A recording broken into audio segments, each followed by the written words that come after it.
Time now for Perspective, and today we're looking at the past and the present of one pocket of Africa. Our guest is Paula Cristina Roque, who spent much of her coronavirus lockdown penning a new book on Angola called Governing in the Shadows. She joins us now from Lisbon. Thank you very much for joining us here on France 24.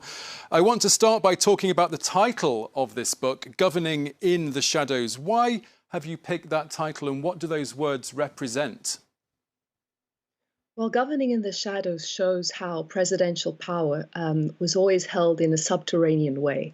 So, governing in a centralized form, the way that power was accumulated and centralized in the presidency, was always in the shadows. It was in the shadows of an operational state, of procedural democracy, but truly, power was always opaque, and the way it was exercised in Angola.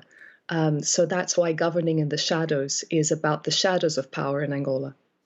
Now, you say that the issues surrounding Angola's security apparatus are sometimes ignored in academic studies, but this is the key focus of this book. How did this securitization build up and what purpose did it serve in Angola? So Angola has always been looked upon from the prison, at least the post-war years of Angola since 2002, with the Angola Rising perspective. And then you had studies on corruption, neo-patrimonialism, and you never looked at what underpinned all of the strategies that kept the political preservation strategies of the MPLA and the president in power was the security apparatus. Now, we're not just talking the army, we're talking about a vast structure of intelligence services, of the police, of the presidential guard.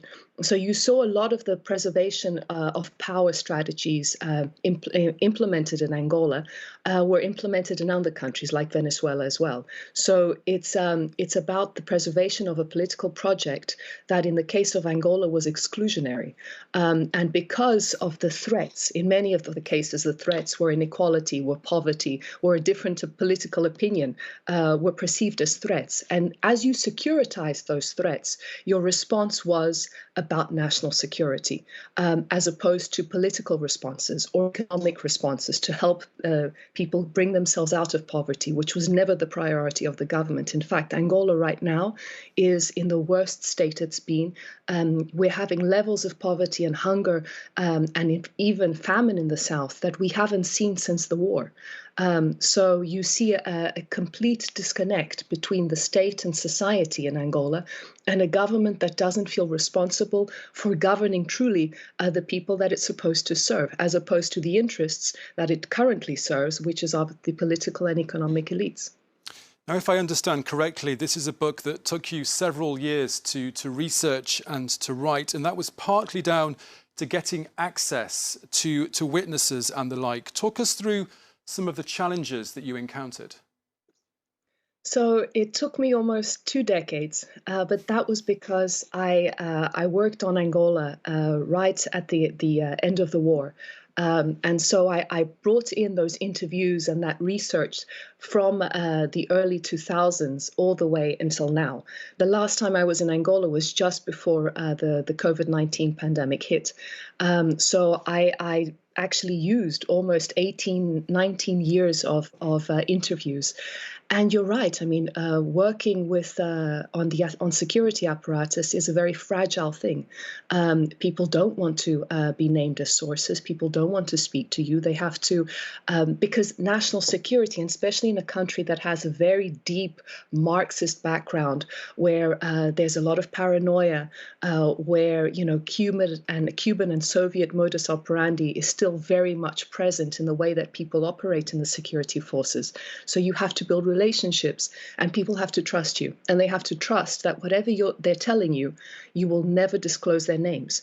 And in fact, in my acknowledgements in the books, I could never name the people that helped me over the years, which were from military intelligence to the army, to the presidential guard, presidential advisors. So some were very high up.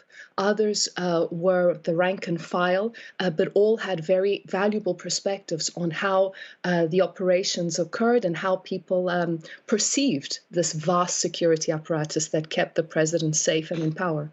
And you explained that you yourself were intimidated and threatened.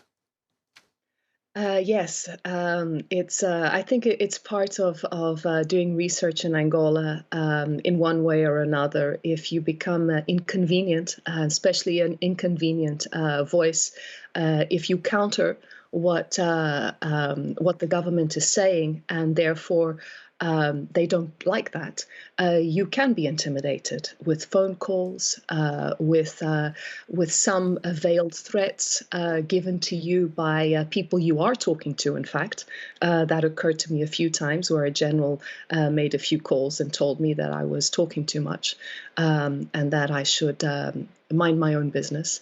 Threats that were made indirectly to my family by the external intelligence services.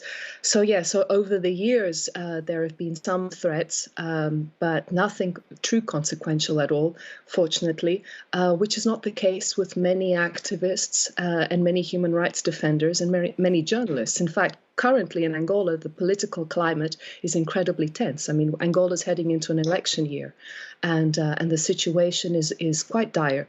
Politically, the situation is very, very tense. OK, Paula Cristina Roque, that's all we have time for. Thank you very much for being with us. A reminder, you are the author of a new book on Angola called Governing in the Shadows. Thank you so much for being our perspective guest today.